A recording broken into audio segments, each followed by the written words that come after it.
There you go. Does that work? Yeah, it's working now. Ah, success. Success. Oh, the trials of the tech of the tech. Anyways, I can tell you after what's going on right here and now. But so Dialexicon is a magazine I've been dreaming about for 17 years. Wow. It's an idea I've had that has had different iterations, but the hallmark of it being I hadn't taken actions on it. I thought a lot about it. I thought it was a great idea, and I hadn't done anything. Okay. And so in the last year or so, I've been doing like personal development and stuff, and just knowing that I have this idea that I'm so excited about and not doing anything about it was like, it felt like I was out of integrity with myself. Like it was like, interesting. Like a little lie I was telling myself. So yeah. So Dialexicon is a magazine of interview, maybe only online for some time, but it's a magazine of interviews that focus on language. And so the words dialogue and lexicon, so the Right. particular lexicon of a person or their passion or their profession or a particular project, to be alliterative, is the focus. And then that's the domain of the interview. So like with any given person, there could be 100 different Dialexicon interviews with them, but each one has sort of a prescribed zone. And that's something that we can decide on together or that may appear as we're talking. Okay. So I would love to, so this is Bruce Dienes. Am I saying your last name properly? Yeah, DNS is good. This is Bruce Dienes, Dialexicon interview. And can you say a little bit about yourself within the domain of your work around men, boys, masculinity? Is that broadly Sure. You want a bit of a history? Just like in brief, what is it you do or what the focus of that work is? That's going to take a while. Maybe I will give you a little bit of history. When I was living in Toronto around 1979, I got invited to join a men's group. I had no idea what a men's group was, so it sounded interesting. It was a collection initially of about 18 men, and the person who was leading it had tried to make it as diverse as possible. So the youngest person was 18, the oldest was 78.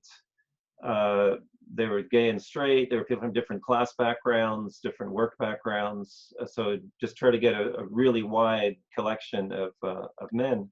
And it was interesting because we met in his home, and you walk into somebody's house and, oh, hi, how you doing? And then somebody else comes in, and then the third person comes in, and the fourth comes in, and it's almost like crowding rats in a cage. At a certain point, there's these guys all over the place. It's like, can I take them? It's like, is it safe, right? And so it was really interesting that first, because we didn't know, he knew everybody, but we didn't really know each other. And his idea was, the men's group was not about content, it was about process. It wasn't about what we talked about, it was about how we talked about it. And it's what I later came to know as process facilitation, where you set up process which is designed to transform the way in which people relate. Strange noises from your end, I think. I know, sorry. I really wish I had the earphones. So if it's okay to leave that as the sort of introductory segment, then I would dive right in and ask you, like, I understand what you're describing as for what the objectives of that group were, but I have a feeling that its objectives are still relevant for the work that you're doing currently. Yeah, so that was the start of really understanding that the issues that we were dealing with as men was not about ideas, but about conditioning and patterns. And that the phrase I use a lot is, do you realize that you have been conditioned to behave in this way without your knowledge or consent? It's like bringing it into consciousness of that this is not built into our DNA. This is learned behavior, and we can choose to learn to behave differently. So that kind of brings it into when I was in graduate school. I was still interested in working with men, and along with some friends in the community, we created these conferences we called Man to Man. And we get about 100 men together from the community for a Friday night and Saturday event. And the idea was to get together in small groups, no more than 10 to 12 maximum at a time, and create an environment in which men could actually open up to express emotion, to be vulnerable on whatever topic. It didn't matter. So, you know, we'd have these small groups. One would be about fathers, one would be about money, one would be about sex, one would be about, you know, whatever. It didn't matter. Or about grief, around anger, you know. But we trained the facilitators ahead of time to create an environment that would disrupt normal male patterns of competitive behavior.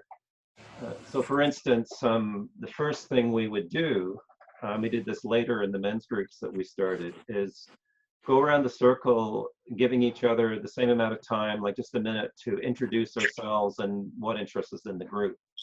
So you might sound that, well, that's, you know, that's normal.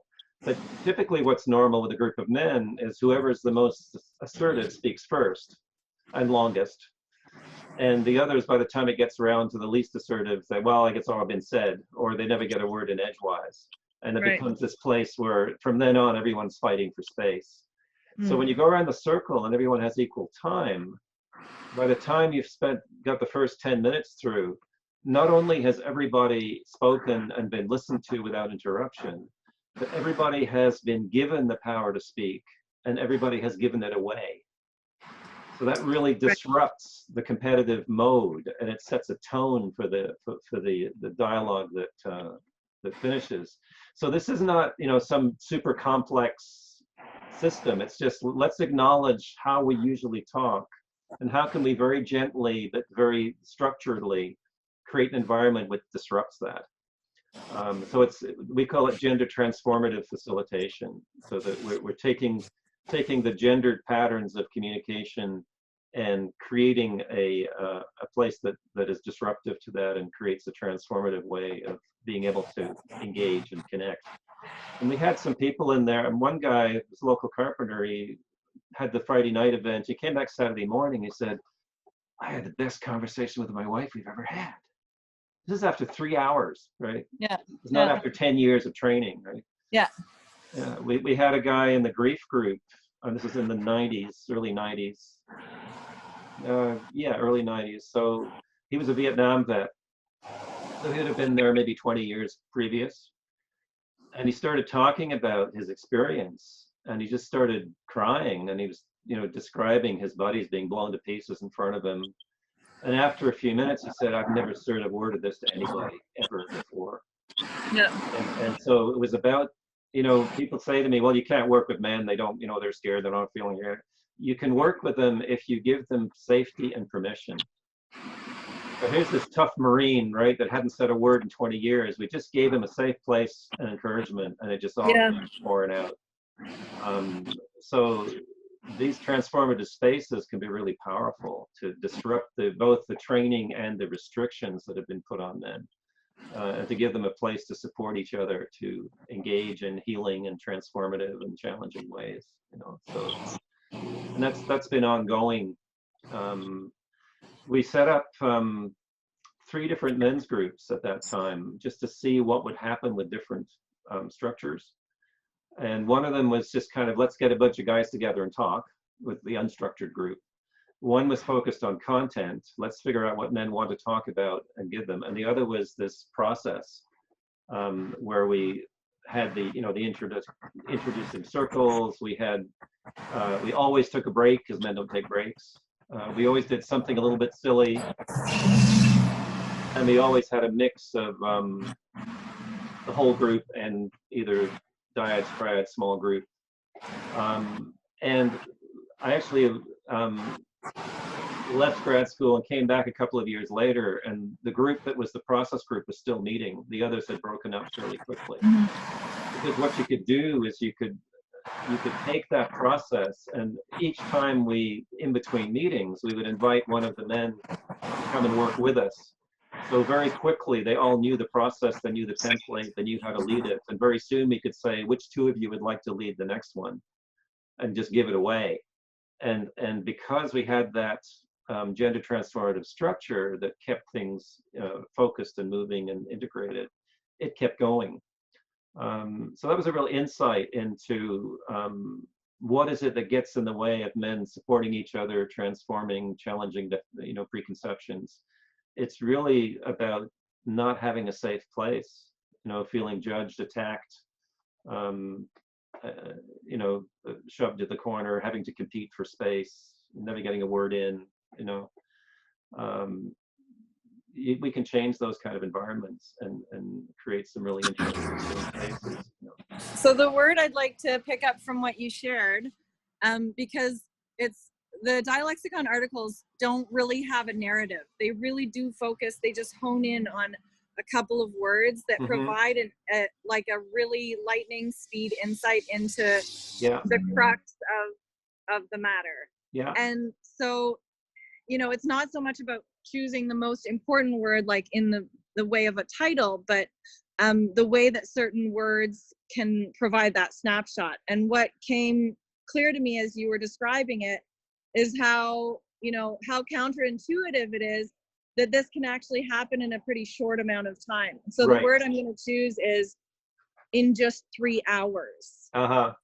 So you're talking about this person who, had just a 3-hour session and then had this conversation like he'd never had before with his partner. Right. So I'm really just asking you, like, sort of with fresh eyes, and I know some of this is like your story and historical in a way. Yeah. And I really want to honor that story.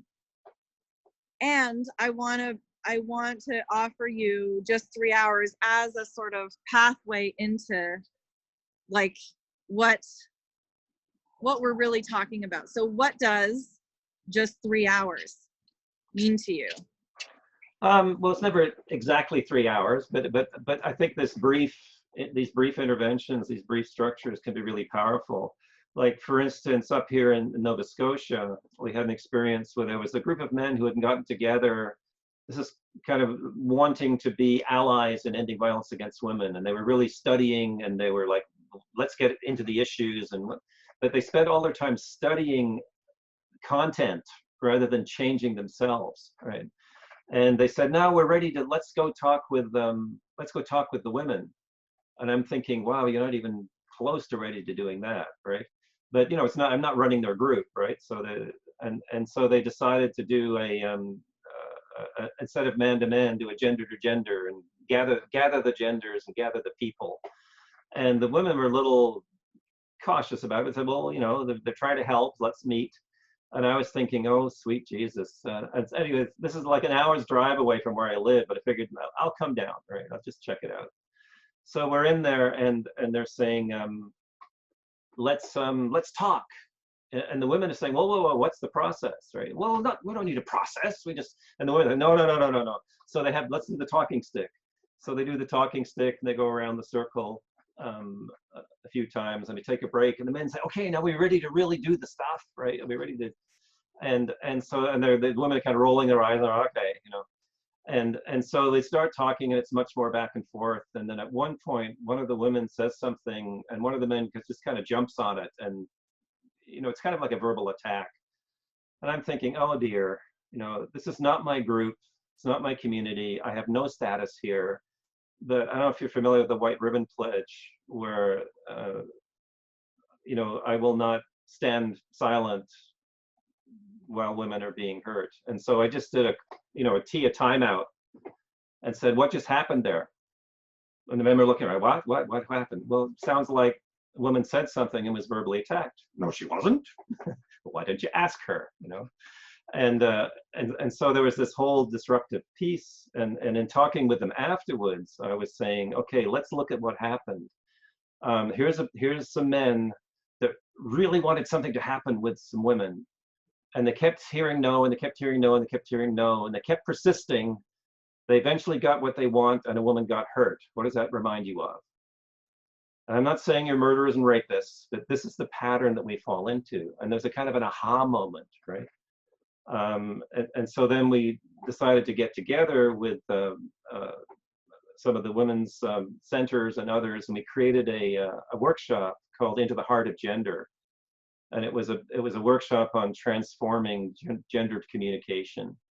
And it was actually a little more than 3 hours. It was 3 sessions. But at the end of it, even the women who had been horrified at the initial experience were saying, wow, this is possible. Even just, 3 meetings, with that group, explaining to them and training them in these different processes rather than different content, people were able to talk with each other. So, the challenge is you have to know it's necessary. The men didn't know it was necessary, the women did. But from that experience, I guess it's necessary, right? And then they were willing to join, and then they were willing to be transformed. Now, I'm not saying they were totally transformed in 3 sessions, but enough that they could actually communicate, and it wasn't perfect, right? There's still more to learn, but it was like, oh, we can make these changes rapidly, right? We don't have to sit back and, in 20 years, maybe it'll happen, right? If you know what you're doing and you know what the issues are that are getting in the way, you can actually do those interventions, as long as it's not blame and shame. It's like, oh, you idiot men doing the wrong thing. That's not going to, nobody's going to buy into that. But well, wouldn't it be amazing to learn how to connect and really, wouldn't this be exciting to do these transformational work? Oh yeah, cool, let's go, right? So it has to be about motivating, not about shaming. Yeah. I hear that, and I think there are a few. Usually we do a second word, but you've said a lot, and I don't want to muddy it too much. I think for me, the second word or phrase might be beyond shame, because that's the real barrier in working with men on, particularly around issues of violence, is it goes very quickly from both directions into shame, and everybody shuts down. We actually developed a 4-stage process for engaging men, and to translate it from psychologies into plain English, we said there are 4 questions men are going to ask if we want them to end violence against women that we have to be able to answer. And the first one is, well, what are the issues? Because when you're on the top of a power pyramid, you don't know what the issues are of the people on the bottom. Like white people don't know the lived experience of people of color, right? They don't need to know that to survive. Well, they do, but they don't know that. So what are the issues? The next one is, well, what has this got to do with me? Oh, this is a women's issue. Back away from the women's issue. And they have to really get it into them that this is a men's issue. This is about our own identity. And then the third one is, well, what can I do? And you have to be able to show that in very simple and direct ways, you can engage in transformative cultural shift, with your peer group. And then the fourth one is, well, I can't do this alone. Who's going to help? All right. And so this idea of networking and connecting. And I've used that 4-stage model in everything from a 5th grade classroom to a construction company that asked me to come in and change the culture of sexual harassment in the workplace, to various other venues. And it's been really powerful really quickly. We did this intervention with a construction company, and some of these are pretty tough guys, like, ex-Hells Angels, literally, and one of them just was almost in tears on that day saying, I'm gonna have to go home, talk to my boys. It just really got through, right? And when I talked to the owner afterwards, he said, I wouldn't believe it, the people who are the worst offenders are the ones that are teaching their peers how to behave. And it's so much more powerful when peers are teaching peers rather than, here's the corporate policy statement, right? Which, doesn't really have an impact.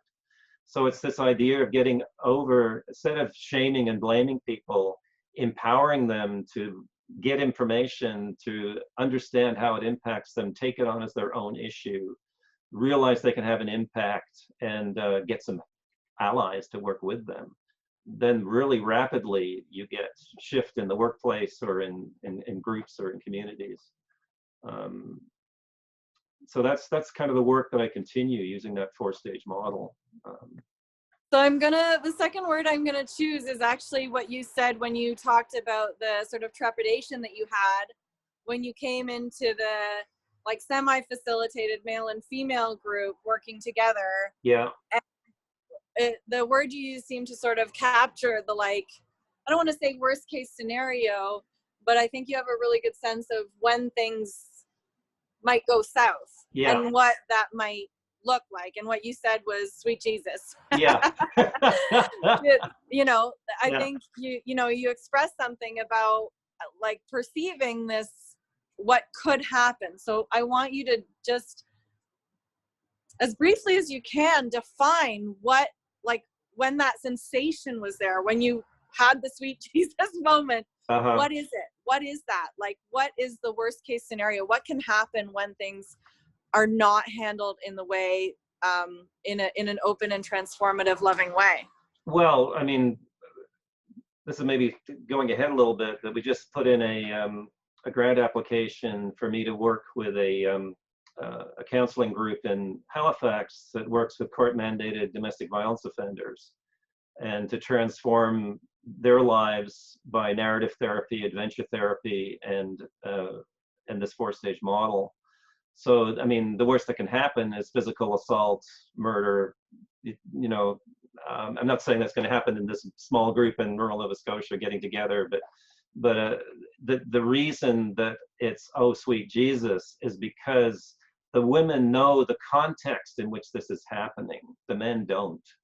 They're just talking. They're just interrupting. They're just being a bit of an asshole. What's the deal? And the women know that they're dealing with their lives being threatened on a daily basis. Right? Yeah. I think so it's that consciousness around that. That really actually, like, the fact that you, as a male presenting person in the world, could have that perception of the holy fuck, what you have a perception of what's on the line.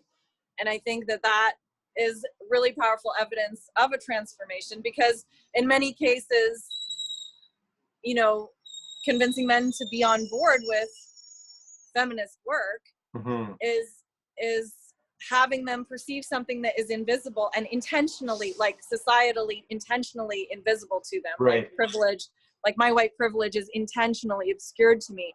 Right. And male privilege is intentionally obscured to men. And so I think when a man is able to see the experience of women, like sweet Jesus is perfect. It's exactly that. Right. Yeah. Right. Yeah. But also, like, you know, between you and me, we share a faith practice, like also hallelujah. Like that's really where you can fall to your knees and have another experience. It does not have to go this way. I think that the balance is like the what are the issues, and really learning what it is. Like one simple exercise we do in a mixed gender group early on is to ask the men, what do you do every day to stay safe? And there's usually dead silence. Or of course, with the construction folks, it's, oh, well, you know, the steel-toed shoes and the hat, and you know. But then we ask the women, and like 10 minutes later, they're still talking. And the men are like literally jaws dropped to the ground. They had no idea. You know, so there's a part of it is just having an opportunity to learn. But the other part of it, if it's only about women, it becomes felt, oh, it's a women's issue. So we talk about what we call the man box, which is, and you can ask a 5th grader or a 70-year-old person, or everybody can in 2 minutes name how you're supposed to be in the man box. You know, that no emotions are allowed except anger. You've got to be in charge. You've got to be, you know, yada, yada, yada. You can imagine, right? But what we ask them is, what do you get called when you step outside of that box? And of course, they start coming up with pussy and wuss and sissy and this. You notice how many of those are about being female? What are we teaching our boys about women, right? And then we ask them, what happens to you when you step out of that box? And there's a look of fear in their eyes. Well, we're ridiculed, we're shamed, we're beaten. Some people are killed. So I asked them, so being in the man box, is that a place of power? Right? Are you choosing to be in there, or are you staying in there out of fear? Right? And so I said, you get a lot of perks in that box. And I asked them to list the perks. Yeah, we get better pay, we get respect, we get all. So it's kind of like the rats in a maze. If you run the maze right, you get the kibble, and if you don't, you get the electric shocks. Is that a place of power? And we do this thing about what's the difference between power and perks. And I tell the men that I've come here to empower you, right? And they look at me like I've got 6 heads, but that's really what it is. It's like real power, not pseudo power, not just perks and terror if you step outside a line, but actually having choice, actually being able to connect in new and exciting ways, being creative, you know. And that's transformative, as opposed to you bad people need to do what I tell you, right? It's like, no, look at the way that you've been conditioned without your knowledge or consent to play the role of the oppressor. Is that a place of power, right? So Amazing. you know, so we can, and then that becomes about them. I don't mean that everything is always about the men, right? But it has to touch you personally somewhere, right? It's not all about, oh, we should be taking care of the women, because that just reactivates the male ego, right? I mean, it's not that we don't want to take care of each other, but it's, oh yes, we're the protectors. We need, you know, we need to get our AK-47s to patrol the streets. You know, that's not what we're talking about, right? You know, talking about inner transformation. So I'm going to conclude the Dialexicon interview, so I don't know if you're able to stop video. yeah, pause, stop recording. You want me to do that now?